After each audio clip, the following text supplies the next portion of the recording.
Assalamualaikum warahmatullahi wabarakatuh. Waalaikumsalam Waalaikumsalam warahmatullahi wabarakatuh. Waalaikumsalam warahmatullahi wabarakatuh. Selamat pagi semuanya. Pagi. Kami dari kelompok 3 akan mempresentasikan hasil kerja kami, yaitu tentang morfologi dan anatomi sel arkea mata kuliah mikrobiologi. Sebelum memulainya presentasi ini,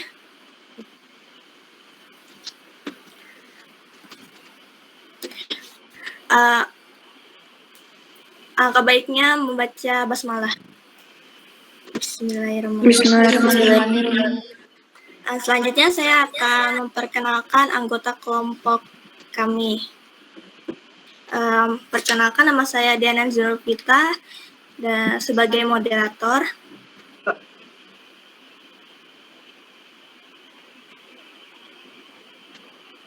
Selanjutnya ada Nanda. Selanjutnya ada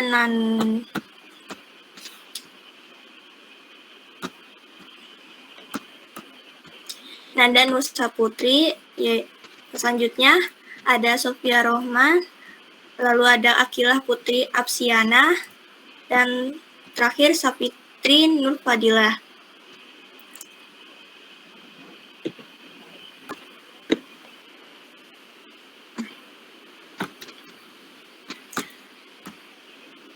Selanjutnya, materi akan disampaikan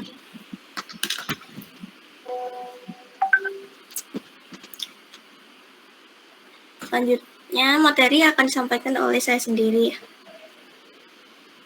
Jadi, apa itu arkea?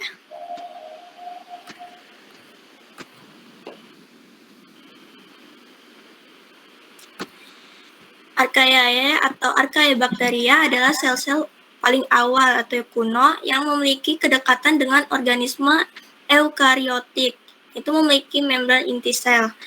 Istilah Archaebacteria ini berasal dari bahasa Yunani, yaitu dari kata archaio yang berarti kuno. Archaebacteria merupakan organisme tertua yang hidup di bumi. Archaebacteria hidup dengan lingkungan ekstrim yang diduga lingkungan kehidupan awal di bumi. Archaebacteria ini juga disebut sebagai bakteri purba. Selanjutnya ada ciri-ciri archaea. Yang pertama, dinding sel tersusun atas pseudopeptidologikan. Yang kedua, lemak penyusunnya itu membran sel terdiri dari unit isopren dan ikatan ether. Yang ketiga itu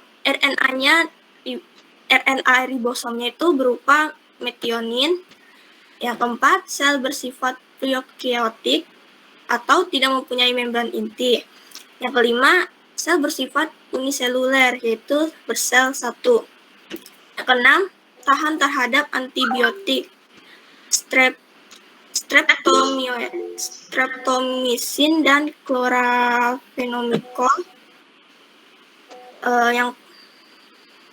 Yang ketujuh itu hidup secara koloni berkelompok dan soliter, yaitu sendiri.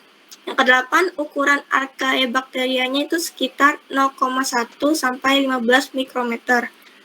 9, habitat di lingkungannya itu ekstrim, seperti sumber airnya itu panas dan telaga garam.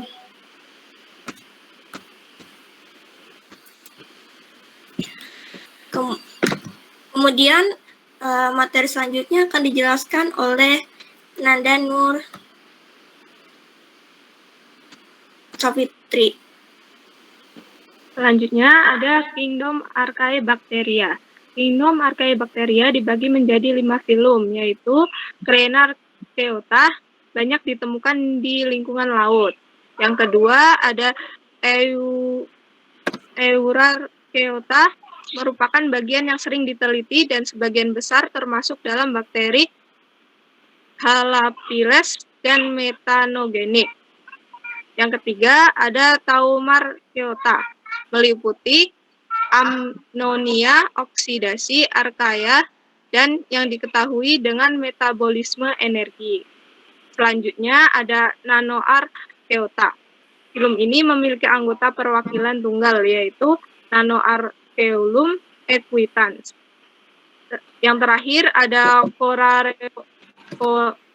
Corarchaeota, terdiri atas Hyperthermipeles yang ditemukan pada suhu lingkungan yang tinggi.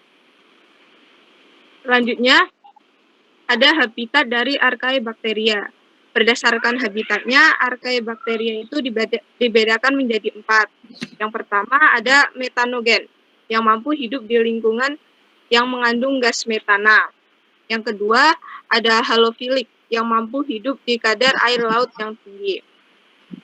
Yang ketiga ada termofilik, yang mampu hidup pada lingkungan yang bersuhu tinggi. Dan yang terakhir ada asidofilik, yang mampu bertahan di lingkungan asam.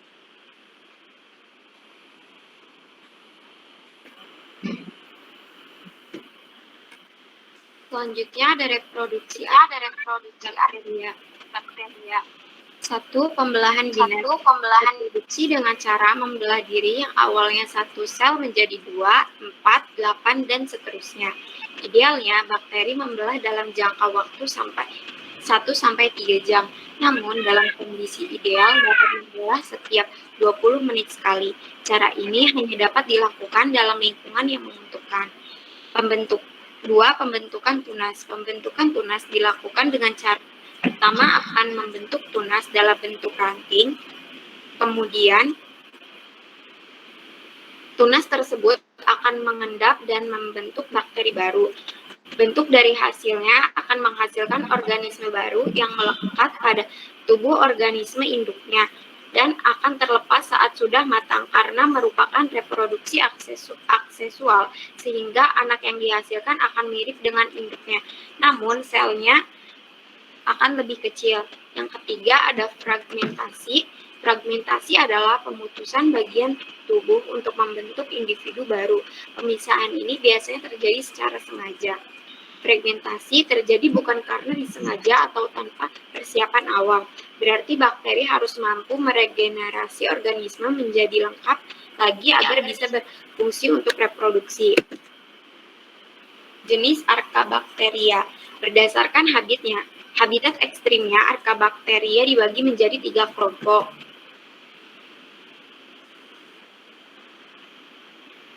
Ya, pertama metanogen. Bakteri metanogen adalah Archaebacteria yang hidup di rawa-rawa yang minim oksigen karena termasuk ke dalam bakteri anaerob obligat yang berarti tidak dapat menolerir adanya O2 atau akan teracuni jika ada O2. Salah satu contohnya adalah Methanococcus janasi.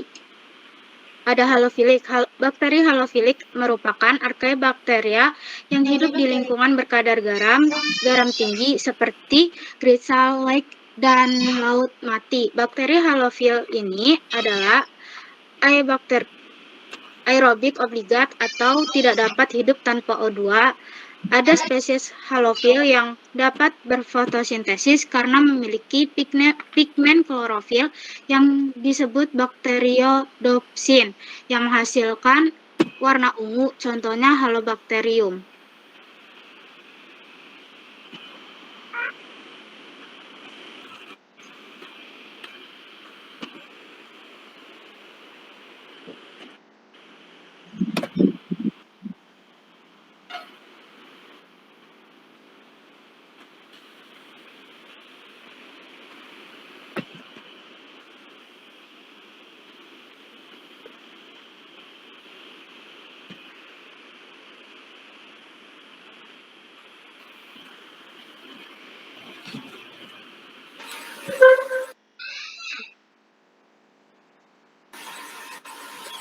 Selanjutnya ada termoacidofilik.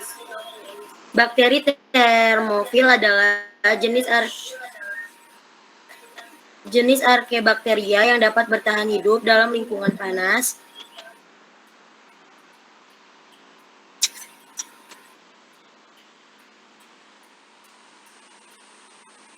dan asam seperti kawah vulkanis dan mata air bersulfur. Bakteri ini hidup dengan menggunakan hidrogen dan sulfur anorganik sebagai sumber energinya, di mana suhu optimum yang dibutuhkan oleh bakteri ini adalah 600 Celsius sampai 800 Celsius. Contohnya Thermus aquaticus. Manfaat Archaebacteria. 1. Dalam industri makanan berguna untuk mengubah pati jantung menjadi dextrin. Contohnya ada Oryzae, Aspergillus niger, dan lain-lain. Yang kedua, sebagai penghasil biogas untuk bahan bakar alternatif.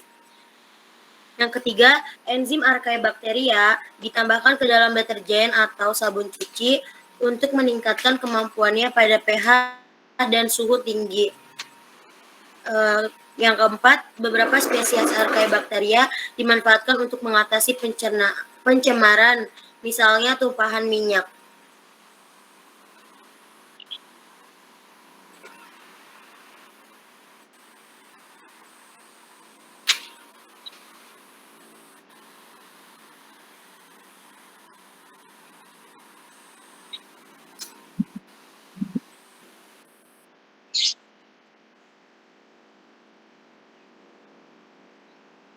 Ya, itu tadi penjelasan tentang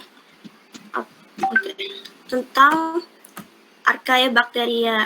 Saya akan bacakan kesimpulannya. Jadi Archaebacteria ini bakteri purba yang habitatnya itu ada di metanogen, halofilik, dan thermosidofilik. Juga yang manfaat Archaebacteria ini dalam industri makanan berguna untuk mengubah pati jagung menjadi dextrin. Jadi itu saja dari presentasi dari kelompok kami. Kurang lebihnya mohon maaf. Assalamualaikum warahmatullahi wabarakatuh. Waalaikumsalam warahmatullahi wabarakatuh. Waalaikumsalam warahmatullahi